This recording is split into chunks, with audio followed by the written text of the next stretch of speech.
Nós vamos estudar transformações no plano, mas antes a gente vai lembrar do plano cartesiano. O plano cartesiano é formado por duas retas. A reta da horizontal é chamada de abscissa, ou eixo X. A reta da vertical é chamada de Y, ou eixo das ordenadas. Então, aqui eu tenho o primeiro quadrante, segundo quadrante, terceiro quadrante e quarto quadrante. E essas retas formam pares ordenados de quê? De X e Y. X e Y. Então, o par aqui, ó, é 2 do X e 1 do Y. O par ordenado aqui, menos 3 do X e 2 do Y. O par ordenado aqui, menos 2 do X com menos 2 do Y. O par ordenado aqui, 3 do X com menos 3 do Y. Então, as transformações no plano. Polígono e sistema de coordenadas. Então, polígono é a região de uma figura plana formada por uma linha fechada simples, composta apenas de segmentos de reta, reunida com a região interna. Todo polígono tem vértices, lados e ângulos internos. Além disso, vimos que podemos representar um polígono em um sistema de coordenadas, no caso que a gente acabou de ver, que é composto por duas retas numéricas, eixos, que formam entre si quatro ângulos de 90 graus. Então, quatro ângulos de 90 graus.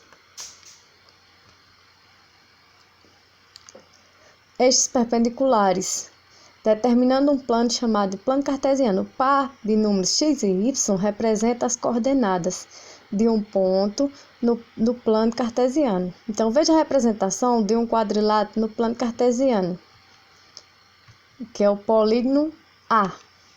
Então, aqui eu tenho esse polígono, que é um trapézio.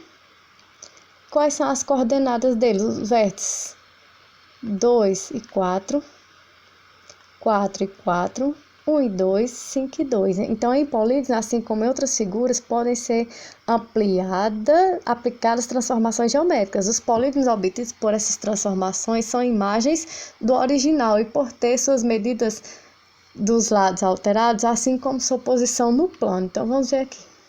Quando multiplicamos as coordenadas dos pontos de um polígono por um mesmo número não nulo, obtemos um segundo polígono, que é a transformação do plano do primeiro polígono. De maneira prática, podemos efetuar essa multiplicação considerando as coordenadas dos vértices do polígono e traçar os respectivos lados. Por exemplo, multiplicando por 3 as coordenadas do vértice do polígono A, obtemos o quê?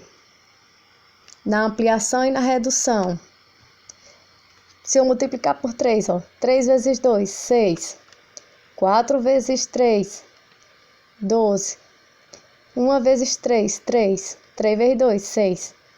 4 vezes 3, 12. 4 vezes 3, 12. 5 vezes 3, 15.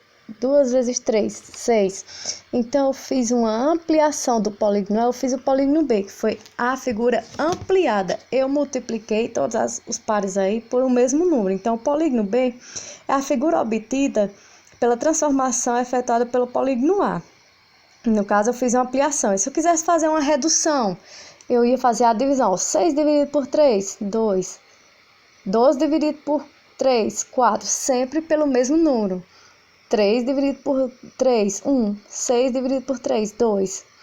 12 dividido por 3, 4. 12 dividido por 3, 4. 15 dividido por 3, 5. 6 dividido por 3, 2. Então, faria a redução.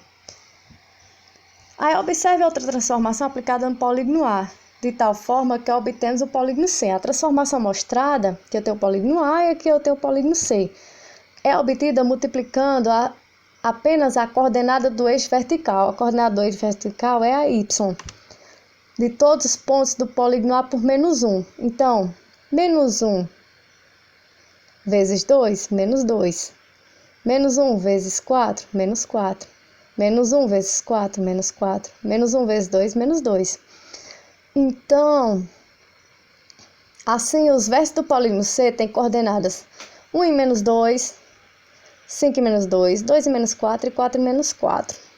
Essa transformação é chamada de reflexão em relação a uma reta, no caso, o eixo X.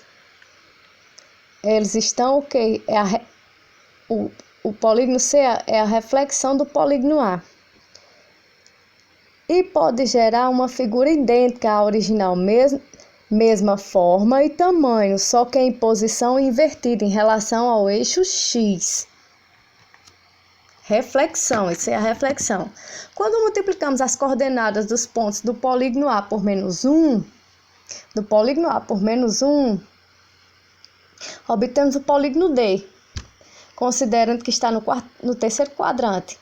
Considerando as coordenadas do vértice, temos os vértices do polígono D, que são pontos menos 1 e menos 2, menos 5 e menos 2, menos 2 e menos 4, menos 4 e menos 4. Então, essa transformação é chamada de reflexão em relação a um ponto, no caso, a origem, que é o 0, 0 aqui, onde os dois eixos se tocam, as duas retas se tocam, do sistema de coordenadas. E o polígono D tem a mesma forma e tamanho da original, ou seja, obteve-se um trapézio idêntico ao original, só que em outra posição. Agora, quando a gente quer fazer ampliação e redução com o uso da malha quadriculada, vejamos aqui, ó. Aqui eu tenho um retângulo e aqui eu tenho um retângulo. Esse retângulo aqui é a ampliação desse. Vamos ver aqui quanto ele tem de base. 1, 2, 3, 4, 5. E aqui, 1, 2, 3, 4, 5, 6, 7, 8, 9, 10. Então, de 5 para 10, eu tive que multiplicar por 2.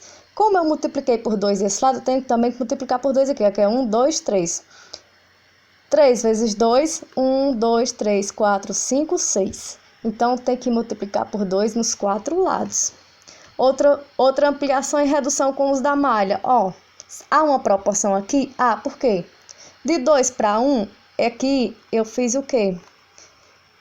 Diminuir. Esse polígono eu fiz uma redução para cá. Então, 2 dividido por 2, 1. 4 dividido por 2, 2. 4 dividido por 2, 2. 10 dividido por 2, 5. E 6 dividido por 2, 3.